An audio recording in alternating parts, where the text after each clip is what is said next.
আসসালামু আলাইকুম। প্রিয় হাঁস খামারি উদ্যোক্তা ভাই বোনেরা, আশা করি ভালো আছেন। আপনাদের একটা কমন প্রশ্ন যে ভাই, একটা ডিম পাড়া হাঁসে একদিনে কতটুকু পরিমাণ খাবার খাইতে পারে? দেখেন, এই বিষয়ে অনেকেই অনেক মতামত দেন। যারা আমার প্রশ্ন করেন অনেকে কমেন্টে অথবা আমার ফোন দিয়ে শোনেন যে ভাই, হাঁসকে কতটুকু খাবার দেবো, আমি তো খাবার দিয়ে পারতেছি না।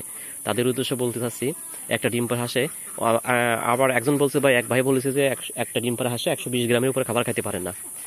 দেখেন, আমি বলে রাখি যে হাঁসে কতটুকু খাবার খাবে এই পরিমাপ আপনি কখনোই ওইভাবে করে আনতে পারবেন না। কারণ হাঁসকে আপনি যতটুকু দেবেন ততটুকু খাবে, এই ধারণাটা ভুল।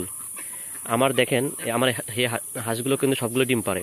আল্লাহর রহমতে 115টা হাঁস থেকে কিন্তু প্রত্যেকদিন 108টা 109টা এভাবে ডিম পায়। আমি কিন্তু প্রায় 97%, 96%, 95% অ্যাভারেজ থাকে।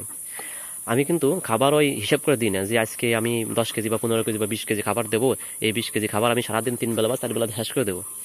আমি যতটুকু খাবার এদের প্রয়োজন ঠিক ততটুকু দিই। আমি কিন্তু সারাদিন খাবার কিন্তু দেখেন, এই যে 2টা পাত্র সারাদিন কিন্তু এভাবে খাবার রেখে দিই।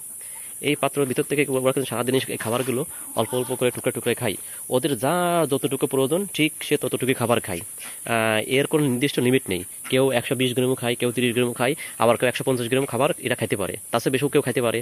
তবে আমি যদি এই খাবারটা এভাবে যদি সবসময় দিয়ে না রেখে যদি আমি 3 বেলা বা 4 বেলা দিতাম, তাহলে কিন্তু এরা এর থেকে বেশি খাবার খেত। কারণ কি জানেন, এরা যখন প্রচুর খিদে লাগে তখন কিন্তু প্রচণ্ড খাবার খায়। কিন্তু যখন এদের সামনে খাবার থাকে, মনে করেন যে আপনি একটা জিনিস বোঝেন যে কোরবানির সময় আপনারা সবাই গরুর গোশত বা বিভিন্ন গোশত খাচ্ছেন, 2 বেলা 3 বেলা খাবার খাওয়ার পরে কিন্তু আপনার আর গোশের প্রতি চাহিদা থাকে না। তখন হাজার গোশ দিলেও কিন্তু আপনি ওই একখান দুইখানে বেশি খেতে পারবেন না। এটাই কিন্তু বাস্তব। হাঁসও তেমন, মনে করেন যে সবসময় খাবার থাকলেই ওই যার যতটুকু প্রয়োজন একটু একটু করে ঠুকে ঠুকে খাবে। কিন্তু যখন হঠাৎ করে খাবার দেবেন, দেখবেন একবারে কিন্তু অনেক খাবার খেয়ে ফেলে দেয়। এই জন্যই ডিম পাড়া হাঁসের কোনো নির্দিষ্ট পরিমাণ বা নির্দিষ্ট লিমিট নেই যে এই লিমিটের ভিতরেই এটা খাবার খায়। এই জন্য একটা ডিম পাড়া হাঁসে একদিনে কতটুকু খাবার খায় এই হিসাবটা বলা খুবই মুশকিল। কারণ কেউ 120 গ্রামও খেতে পারে, কেউ 80-90 গ্রামও খায়, আবার কেউ 150-60 গ্রামও খায়।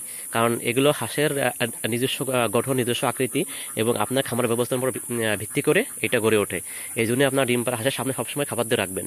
আল্লাহ দিলে আমি সবসময় খাবার দিয়ে রাখি, উপর আল্লাহর রহমত আমার ডিমের পার্সেন্টেজ 95 থেকে 97% সবসময় থাকে। এবং আমি কিন্তু পুষ্টিকর খাবার দিই এখানে। আমি শুধু দিনে ফিড, গমের ভুসি, কুড়া, খুদ, ভুট্টো ভাঙ্গা, এই জিনিসগুলোর সাথে ফিড মিক্স করে এবং কিছু মেডিসিন আছে যেগুলো দিই। আল্লাহর রহমতে কিন্তু আমার সবসময় 95%-এর উপরে ডিম থাকে। এবং আমি আজকে একজনের সাথে কথা বললাম, আমি ইনশাল্লাহ আগামীকাল বা পরশুর ভিতরে আরও 100 হাঁস নিয়ে আসতেছি, যেগুলো বয়স 4 মাসের কাছাকাছি। যেহেতু হাঁস পালন করে আল্লাহর রহমতে আমার এই 115টা হাঁস থেকে প্রতি মাসে আমার 15 থেকে 20 হাজার টাকার ভিতরে আল্লাহর রহমতে লাভ থাকতেছে। সেহেতু আমি আর 100 আনতে পারলি আশা করা যায় 200 হাঁস থাকলে 25 থেকে 30 হাজার টাকা আমি অনায়াসেই এখান থেকে আর্ন করতে পারবো। এই জন্য ডিম পাড়া হাঁসকে আপনি যদি সঠিকভাবে খাদ্য খাবার দেন, সবসময় দিয়ে রাখেন, তাহলে ডিম পাড়া হাঁস থেকে আপনার সঠিক ডিমটা আপনি পাবেন। এবং ওই ডিম পাড়া হাঁসের কোনো লিমিট নেই, আপনি যতটুকু ওদেরকে দেবেন ও ঠিক ততটুকু খাবার খাবে। সবাই ভালো থাকবেন। আসসালামু আলাইকুম।